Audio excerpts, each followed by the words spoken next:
Good morning. Whether you're here in person, joining us online, watching from Transylvania, or watching later on YouTube, welcome to First Parish in Concord. I'm Reverend Seth Carrier-Ladd, your interim senior minister. My pronouns are he, him. If you're online, please feel welcome to participate fully in the chat. If you're here in person and have questions about accessibility or the building, please see our ushers or any worship leader. For those of you on Zoom, service information appears on the slides. For those of you here in person, we've created a worship guide that has the chalice lighting words, the benedictions, the titles of the music selections, and more. So if you didn't grab one of those on your way in, you could go back at some point and get one, or just make sure to grab one next week.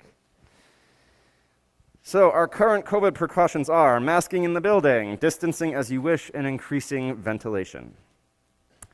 I invite everyone present now to stand, turn, and wave to those folks who are joining us online.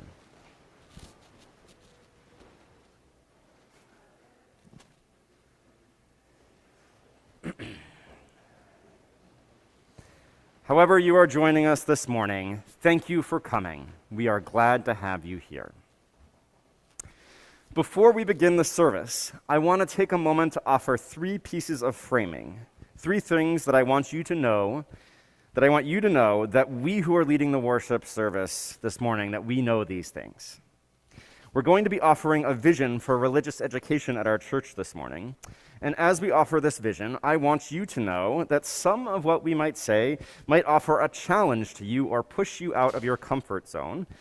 And that's okay, because that's part of the job as us for worship leaders, is to challenge you as members of the congregation to grow and learn. And part of your job as members of the congregation is to be willing to be sometimes pushed and challenged by us folks who are leading worship. This mask is not working well for me. Okay. The second thing, that's better. Okay. We were trying something out to see if it made it easier with the microphone to not have to take it on and off the time, and it's not working. So experiment didn't work.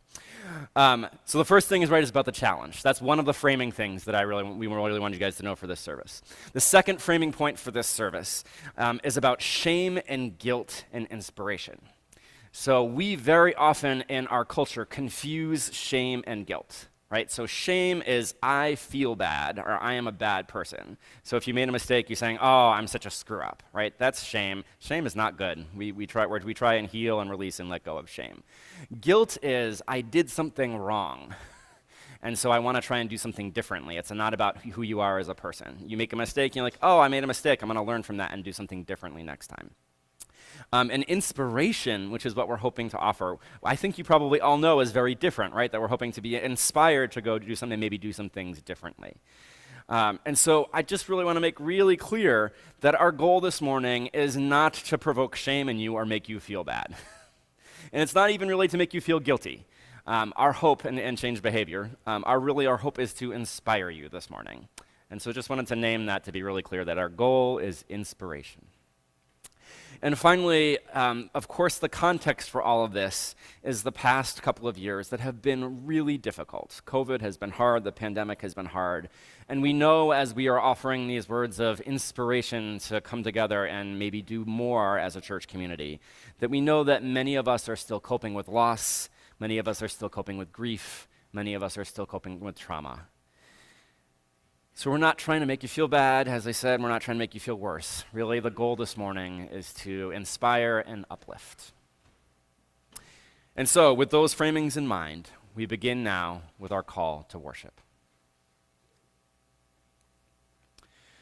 Wind that whispers through the willow trees, sun that sustains us, water that washes over willing earth and weathered stones. A smile shared and savored. A child's squeal of delight as she dances in the daisies and the daffodils. The quiet joy of this gathered community. This is the spirit of life and love that we call forth now into this gathering. May this spirit infuse our hearts, fill our souls, and carry us forward like a wave on the ocean as we enter now into this sacred time and space. Come, let us worship together. I'd like to invite our chalice lighters forward, Nora and Liza and Evie and Asher. You can get ready too up there. These chalice lighting words come to us from our congregation in Providence. I don't know who wrote them, but the youth group that my husband led for many years used to say at the end of them, "Oh yeah." And if you feel so inspired, you may do that as well, after Liza says justice and peace. We light our flame in remembrance of years past that have brought us to this present hour and the countless lives known and unknown that have made our lives possible. We light this flame of life in affirmation of the strength that is ours to live this day and the potential we possess to create a better tomorrow. We light this flame of faith that our minds be enlightened, our love deepened, our path together illumined by justice and peace.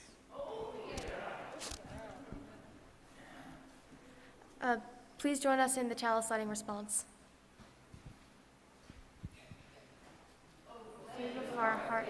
Oh.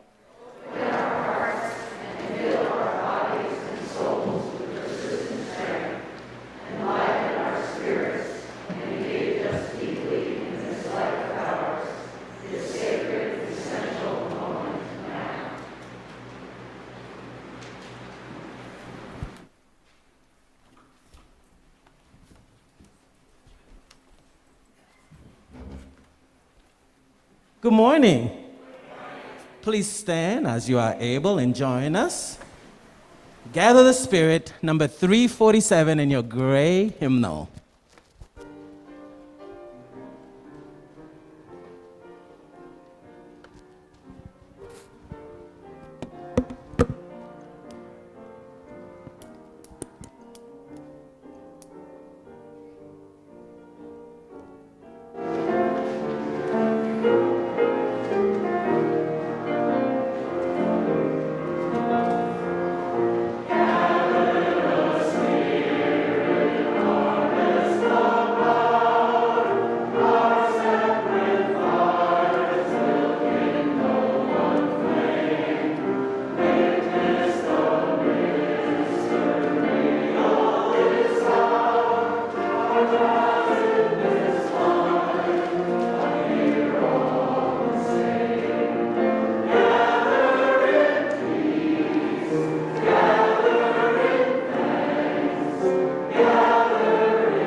This morning, I want to share with you about an exciting new program that we're offering for our junior youth. That's some of the teens that you saw this morning lighting our chalice. 6th graders, 7th graders, and 8th graders. And it's called Crossing Paths. It's an evolution of neighboring faiths, which we offered here for many years for our 7th graders. And that, of course, evolved from the even older curriculum that was developed by our spiritual ancestor, Sophia Lyon-Foz, who created the church across the street.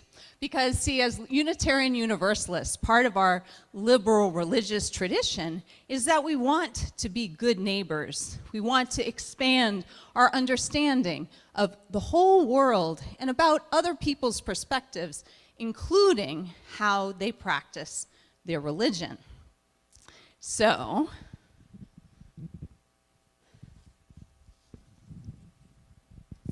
what is that? You might have heard the expression before, one mountain, many paths. So the idea is, there's this little person down here,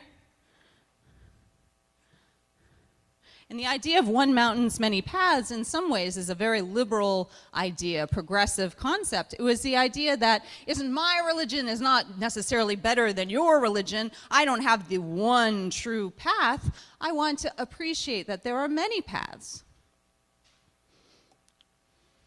So, my path up the mountain as a Unitarian Universalist might be this way, and my friend or neighbor who's Jewish, and of course we have Jewish Unitarian Universalists too, that's a whole other message, might be going up the mountain this way, but both are valid.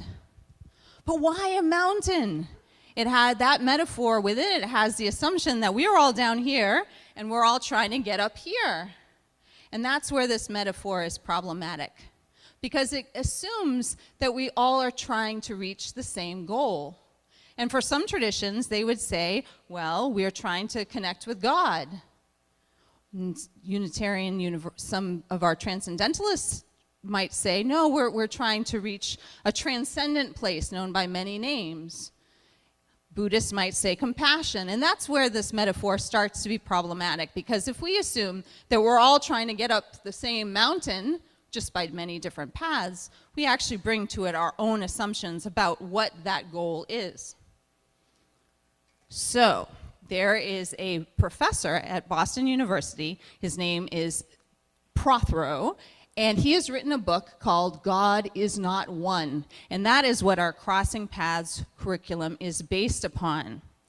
And so, instead of one mountain, many paths, many mountains, many paths. And so he points out that all religions have the assumption that there is a human problem, and religion is one of the ways to find a solution. And so, for example, in Buddhism, the human problem, is suffering, and the solution is enlightenment. In Christianity, the human problem is sin, and the solution is salvation. Now, the book that he's written, God is Not One, talks about the 8 rival religions. Unitarian Universalists don't even make the book. But our colleague, the Reverend Scott Taylor, who created our curriculum, Crossing Paths, came up with a framework that makes some sense to me. He writes that Unitarian Universalism, we feel the human problem is separation. Separation from our own deepest selves, separation from the outer world, and separation from other people. And so the solution is connection. And that's why this program is so important to us. And that's how we will be doing it this year. Many mountains, many paths. And I'll invite some of you to come and offer your stories. You're coming from different traditions. You're drawing from different sources. So our youth can understand more about these many different paths. I asked our ministers to offer a special token for our youth today. And so if you are in the 6th, 7th, or 8th grade, would you please just come forward? I'm not going to ask you to say anything, but we do want to offer you a special gift.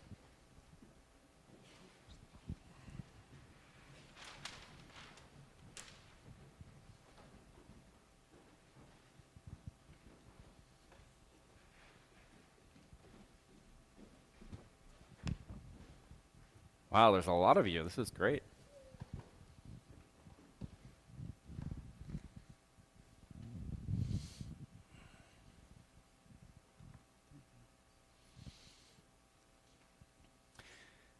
Sixth, 7th, and 8th graders, you are getting ready to go on a special journey this year. As you grow in understanding, may you also deepen in your connection to our First Parish community and to Unitarian Universalism. Keeping with the mountaineering metaphor, we offer you a carabiner as a token to remind you that our whole congregation is with you in spirit on your adventure. We look forward to sharing our stories with you and to hearing about your discoveries.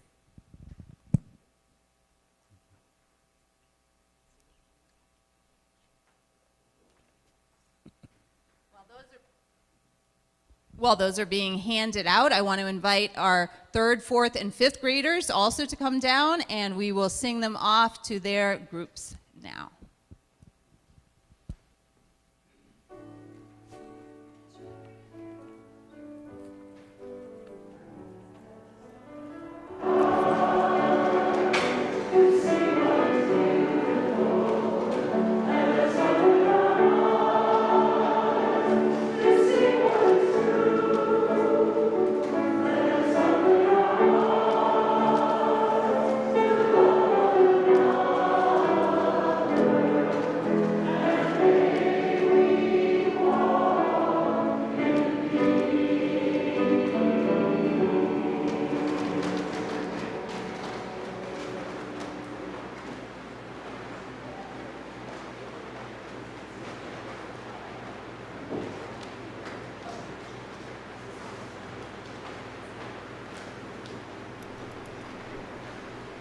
Aha, you thought I was going too. Seth actually today wanted to meet our Crossing Paths class. And so we invited him to go and meet with them, and so they could ask him more questions, both about himself and about Unitarian Universalism. And so that's why we switched places just for a moment. He'll be back later in the service. I'm actually here to do show and tell. This is a pair of mittens that was knitted for me by Listy Smith. She was a member of my home congregation, another First Parish, only First Parish in Waltham, not far from here. It's the congregation that ordained me. Listy is no longer living. She lived well into her 90s. And I picked out this yarn, and this is among my treasured items. Her mom actually was known as the Mitten Lady, she told me. And I never knew her mom, but her family went back for many generations in the Waltham congregation. And this was the classic, for those of you who are knitters, I am not, but this was the classic mitten pattern of Listy Smith. It has this cable down the front. It's actually cool enough I could put it on. So I remember one time during coffee hour, Listy and I had a conversation, and I was still young then, about which is warmer, mittens or gloves. If you think mittens are warmer, raise your hand. And if you think gloves are warmer, raise your hand. Yeah. And of course, it depends on the construction of the mittens or the gloves, right? If you have gloves and mittens made of the same materials, then the mitten is warmer because your fingers share warmth with each other. Our Unitarian Universalist congregation is more like mittens than gloves. Because although we honor the individual conscience, we honor that individual path of discovery, It is our being together, our choosing to be a part of this community, about being a part of this heritage, that brings us warmth and comfort and security on our individual paths. Aisha Siddiqui, an author and child advocate, writes, "Be the person you needed when you were younger." I'm here to tell you that our children, our teens, and even our parents need you. We have a model here at First Parish in Concord. It's a cooperative model, and it has served us very well, because if you ask all parents to volunteer in religious exploration, then you can scale the program to the size of the number of children and teens that you have. It's been a great strength for us. When I first arrived here, I was actually surprised when I introduced myself to an older member of the congregation who quickly responded, "Oh, you will not see me because my children have already gone through this program." Our offerings for children and teens are enriched when adults, other than parents, offer support, share the stories of their lives, and connect. And I want to tell you how grateful I am for the many ways that you have offered that support to our children, to our young people. There are people among us here who have been RE teachers and youth advisors, mentors, elf helpers during our holiday craft workshop, and just friendly faces on Sunday mornings. I know how much you value our young people. The pandemic has reminded us how essential this is to our lives. The irony was that during the pandemic, we needed to stay apart in order to keep each other healthy. But now, all generations have felt that impact of 2 years of isolation. We need to come together. So this is a friendly invitation. Let us find ways not just to be a glove, but to be a mitten. Let's find new ways to embark on this spiritual journey together. Let us find bold ways to be of service to the world together. Let us be gentle with our hearts and one another. And please let me know if you're interested in hearing more. We can explore all the possibilities together. Thank you.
Good morning.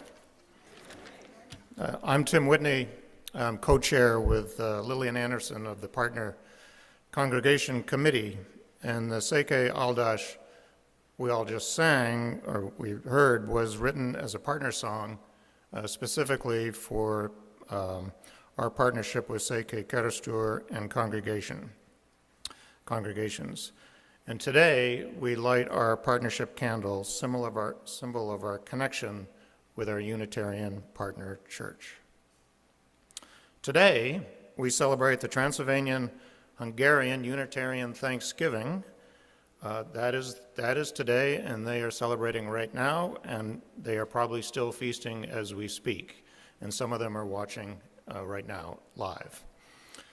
The Transylvanian Hungarian Thanksgiving was started in 1694, and much like our American Thanksgiving, it is a day to give thanks for the spiritual and physical gifts received this year and for blessings for the year to come. Traditionally, in Seke Kerestur and in that area, they have a special Sunday service followed by a very bountiful meal, again, very much like ours. We are thinking of them, especially during these difficult times with the war so near to them. Next year, our two congregations will be celebrating a very big milestone. It's the 30th anniversary of this truly amazing partnership. For those of you who are possibly new to all of this, there have been numerous trips there, and as you know, many of them have come here over these 30 years. And we continue our exceptional scholarship as well. We sponsor high school students, and we have approximately 10 new students this year that will need support. We are currently sponsoring 40 to 50 high school students and some college students every single year, an outstanding effort. Kathy Spang and I will be at our table at coffee. We hope you will stop by and learn about the scholarship and just learn about the partnership. Thank you very much.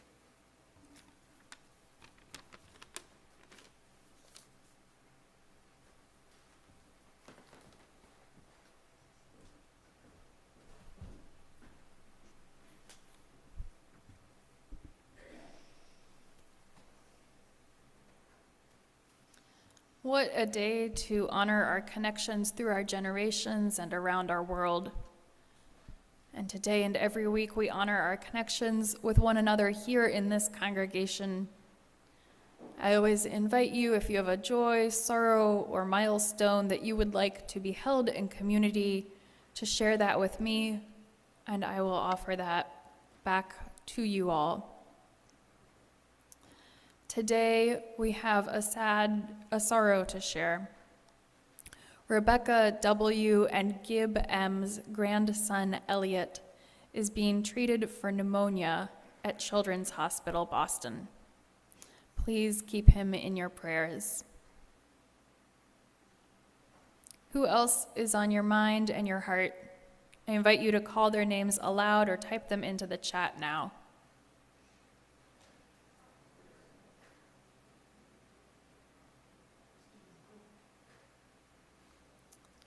Let's join together in spirit of life.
Will you pray with me?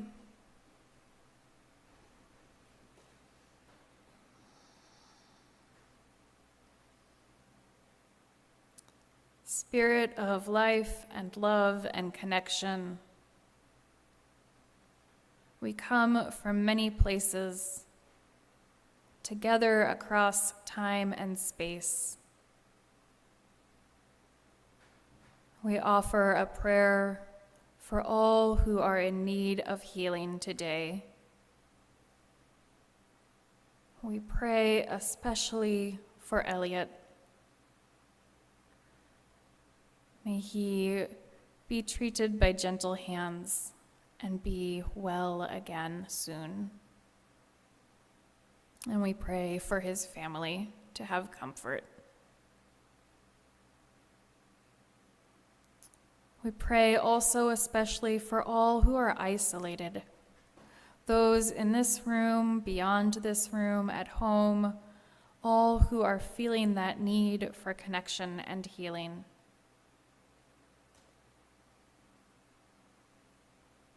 This is a prayer also for the celebrations in our lives.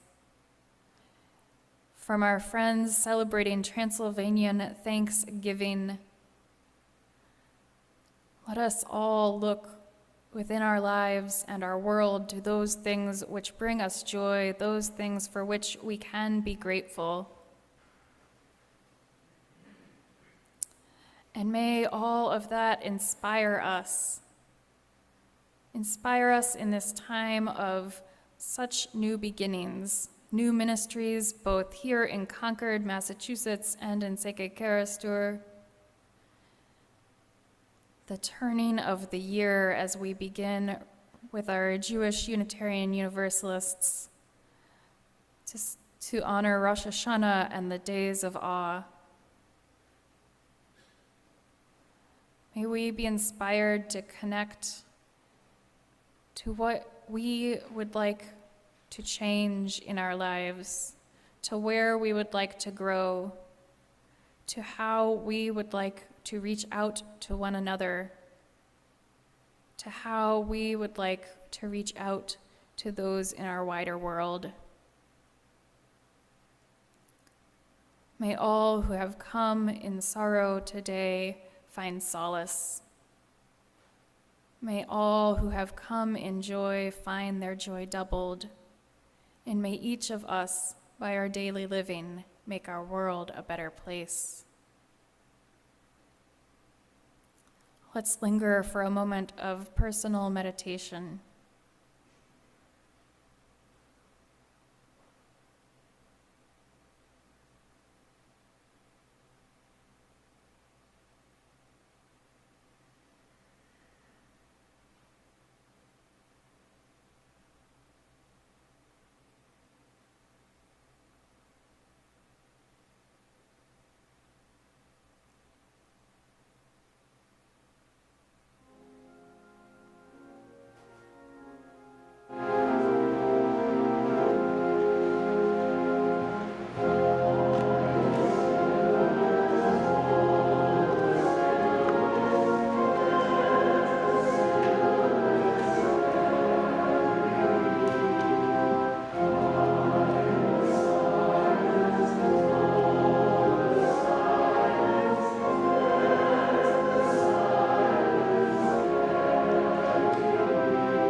So I just got to hang out with the 6th, 7th, and 8th graders for a little bit and answer some of their questions. And it was great. And I also got to answer the question, is cereal a soup or not? There was quite a debate.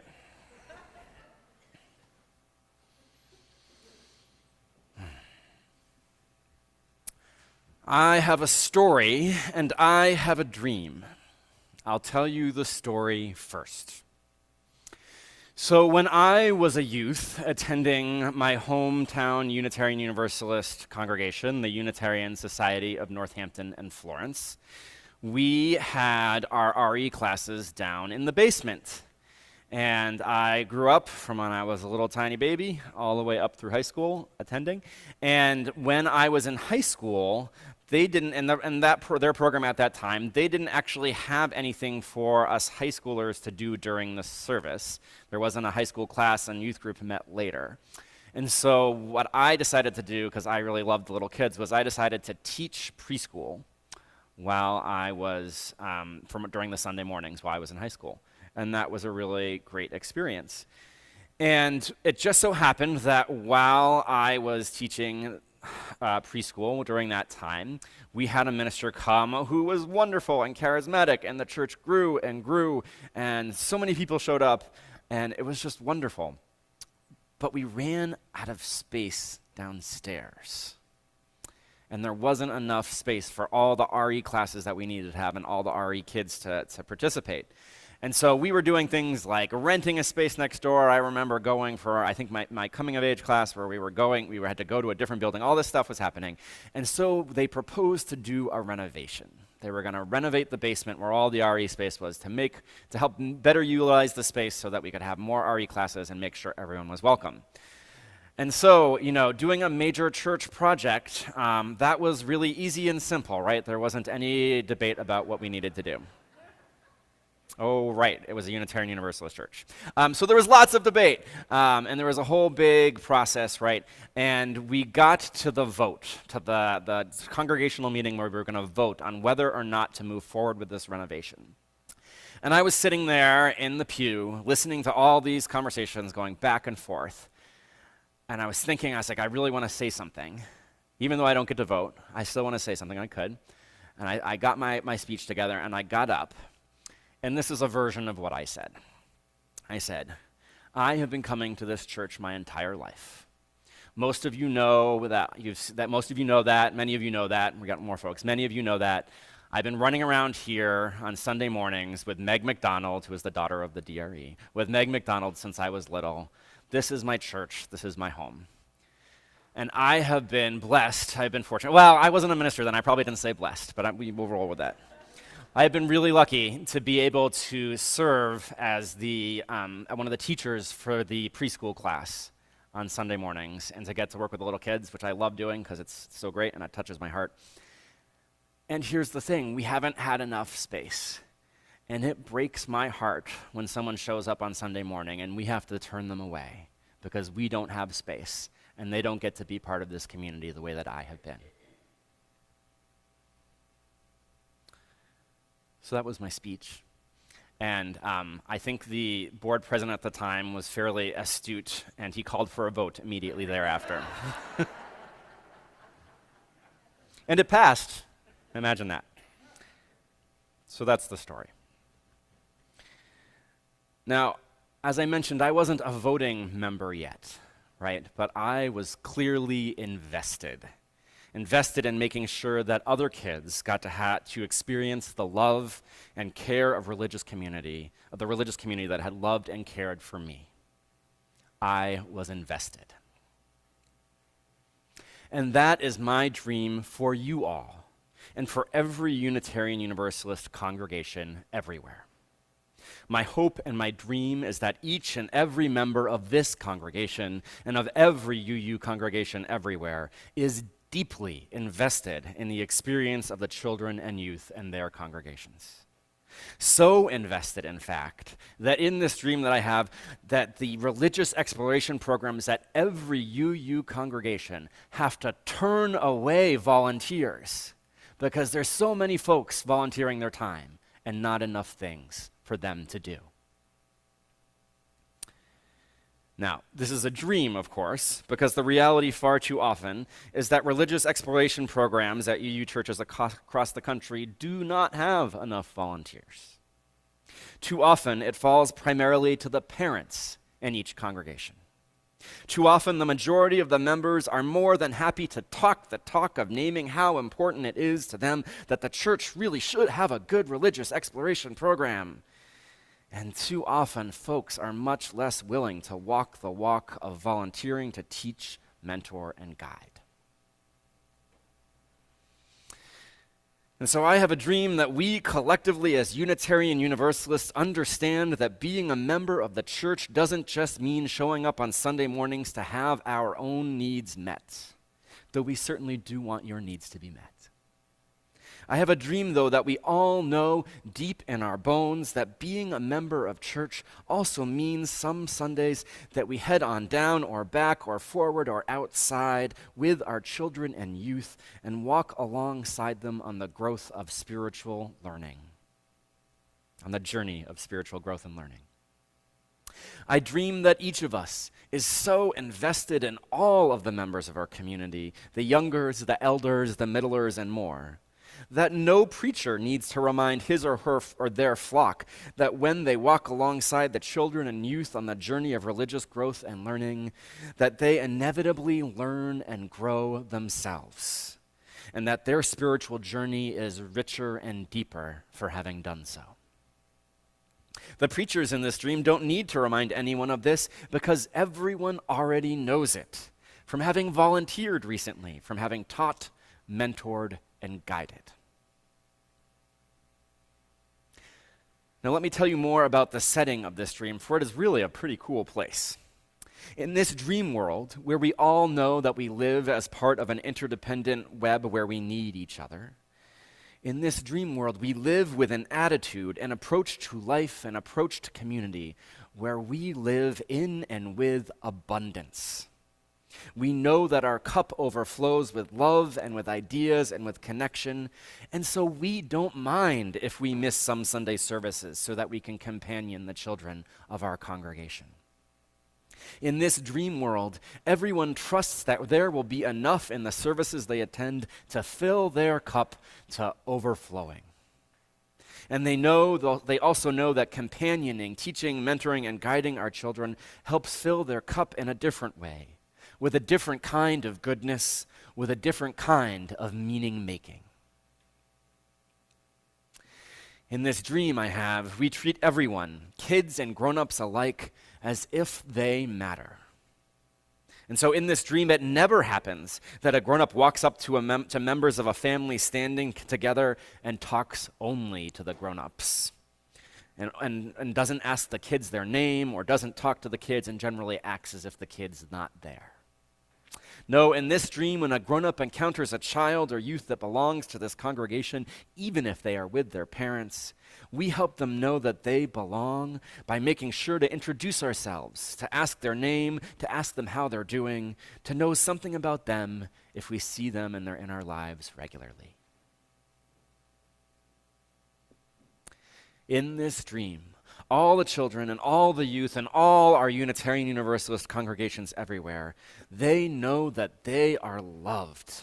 They all know that they belong because the entire congregation makes it part of their mission to care for them, to walk with them, to connect with them, to companion them, to nurture them. Every time they walk on our grounds, every time they are inside our walls. They know they belong. They know that they are loved. They know in their bones that they are perfect just the way they are, just for who they are, because we show that to them with every interaction we have with them.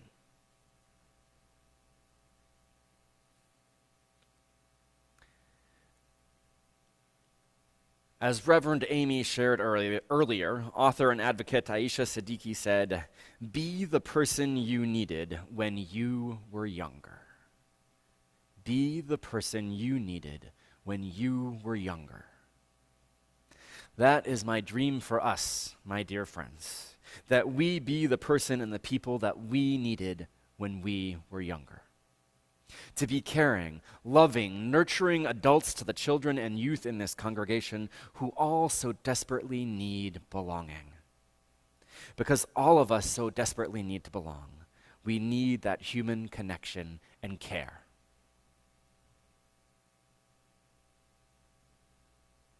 My friends, after a tough couple of years, our religious exploration program is indeed well on its way to being revitalized.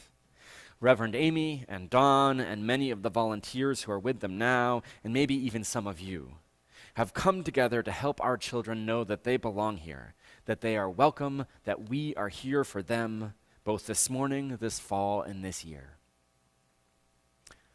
My hope is that you will find your role, your place, whatever that is, in helping us make First Parish and Concord be that home, be that place of belonging that nurtured me and so many others when we were kids, that continues to nurture so many to this day. I hope you can help create some part of the hope and dream I have for every child who walks through our Unitarian Universalist doors. I want there to be a space for them, like there was a space for me, that nurtures them on their spiritual and religious journey. However you choose to welcome them, however you choose to nurture them, however you choose to help them know how much they belong here, I hope you find your own way of doing so. They need our love, our care, our attention, our presence, our mistakes, our stumbles, and our learning. They need us. They need you. They need to be nurtured, tended, held, supported, and set free. And we, our souls, our spirits, we need to be the kind of people that nurture the ones we love. Amen.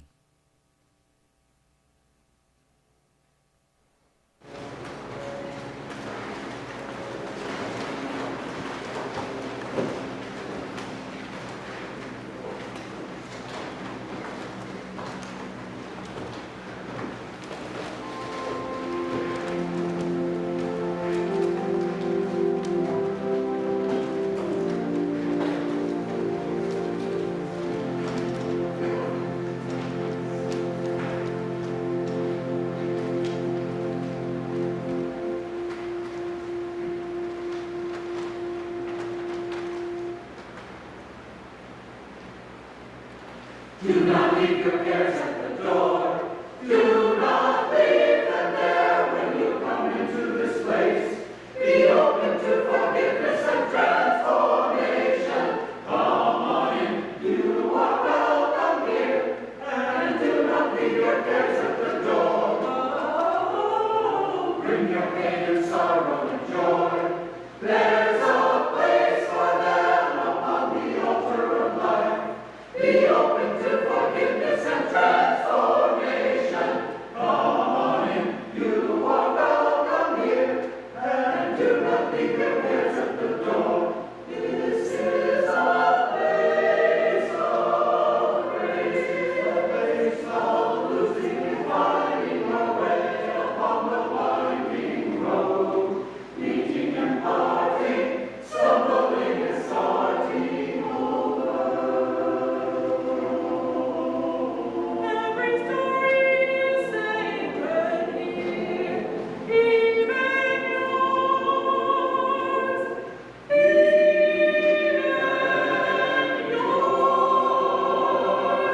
So come on in and do not leave your cares at the door. Do not leave them there when you come into this place.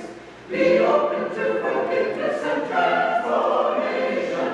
Come on in, you are welcome here. Come in and do not leave your cares at the door.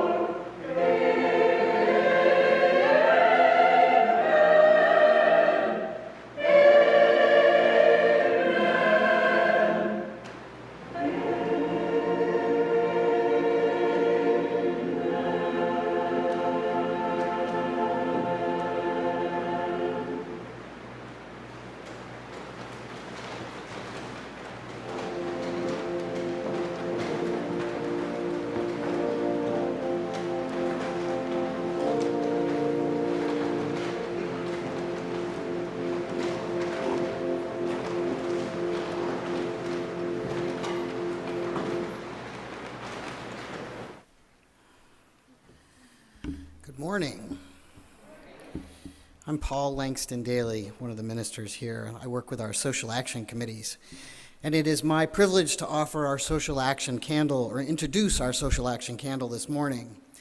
The mission of this church is to build community, deepen spiritually, and to work for justice. At this time in our service, we offer a reflection on the ways in which our actions can shape the world as individuals and as a community.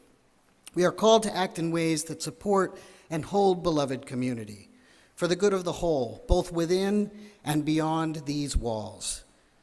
Sometimes this requires sacrifice, sometimes it requires courage, and always it requires love.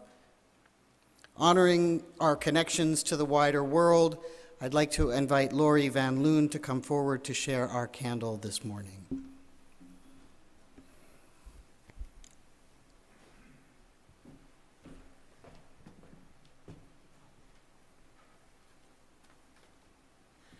Good morning. If you've been at First Parish for a while, you may remember testimony from those of us who went to the Arizona-Mexico border with Border Links in 2018 to get an up-close understanding of migration.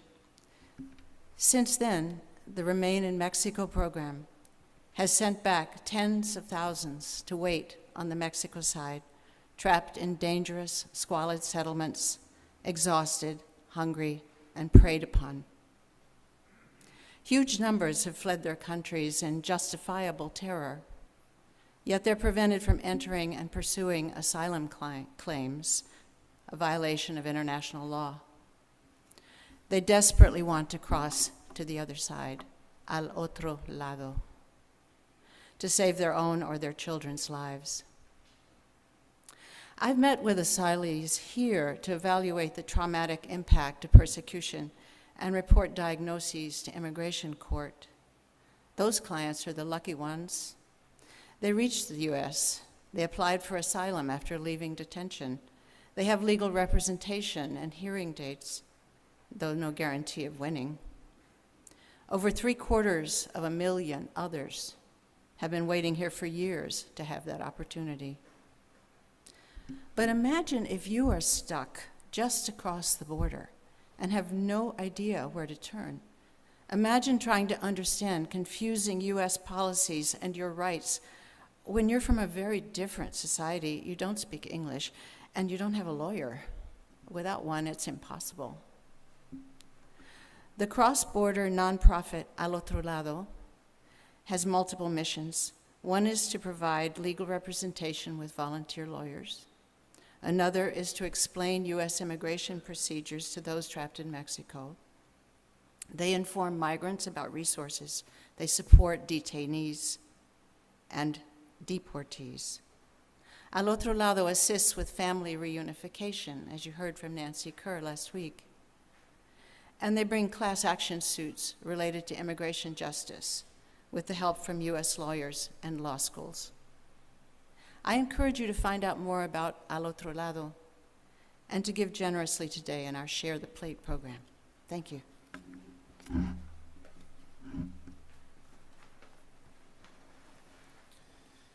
At this time in our service, we will collect our offering this morning, your generous gifts that will be shared 50% with Al Otro Lado and with this congregation.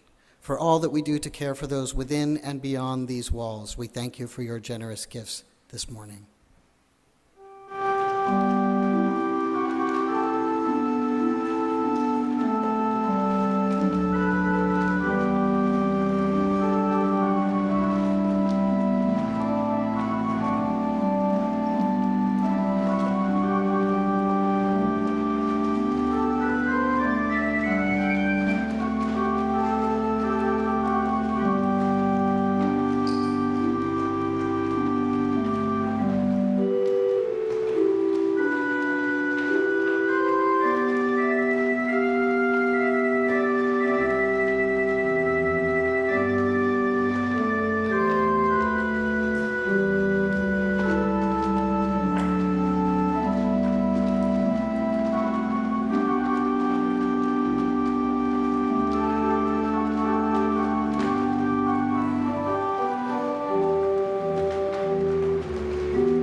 As we come towards the close of our service, I want to invite you to stick around. If you would like to have a small group of folks to talk about the themes from the service and how it touched your life, I invite you to the Worship Sharing Circle. That group will meet both online and out by the terrace. If you would like a less structured way to enjoy each other's company, I invite you to coffee hour, which is in the part before the terrace. Not only is there coffee, there's also tables with lots of things about church life, including our partner church council, social action, and today, a special sale from the Flower Committee. They are selling perennials. I've seen them and they're beautiful. There's big ones and small ones and everything in between, and all of the proceeds go to benefit the flower arrangements that they provide so beautifully every single Sunday. In addition to sticking around today, I invite you to stick around throughout the week. We're a 7-day-a-week church. Just off the top of my head, here are some things going on as we launch into the week. The Women's AM/PM book group begins tomorrow night and Tuesday morning. Also on Tuesday evening, the environmental team is hosting a climate media discussion, which has a book and some YouTube stuff you can check out, but you can also just show up and learn more if that's more of what you would like to do. It's a chance to engage in the climate crisis and also solutions. I don't remember Wednesday's choir. I don't remember off the top of my head Thursday or Friday, but Saturday is the holiday Artisans fair from the Women's Parish Association. There will be beautiful arts and fun crafts, and I can tell you I've already got my catnip ball. It's worth it. You should come. There are also slots to volunteer, and you can see the table that they've got at coffee hour.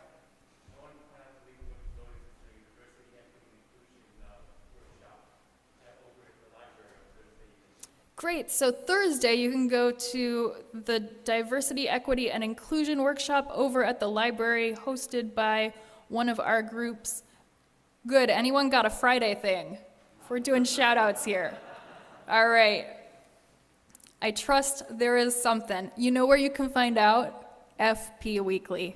So FP Weekly is our weekly email. If you are not yet signed up, you can get it on firstparish.org. Just put your email in there, it'll start coming to your inbox, maybe your spam folder, so check that. And that's where you can really find everything that's going on.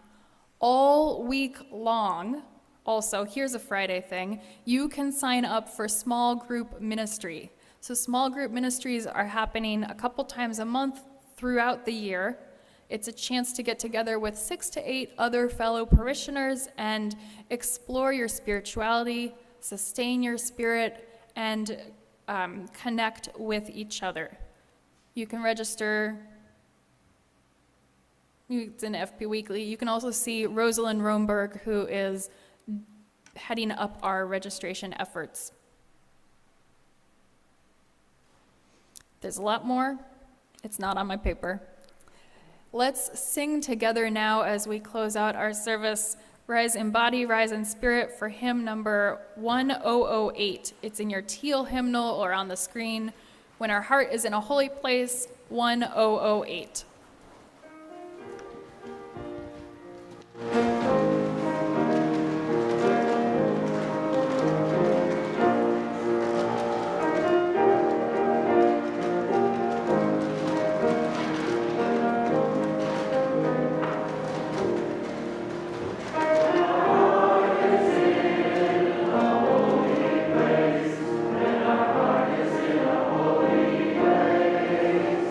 We are blessed.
Friends, when our heart is in a holy place, it is usually easy to offer the nurture, the care, and the love that we talked about today.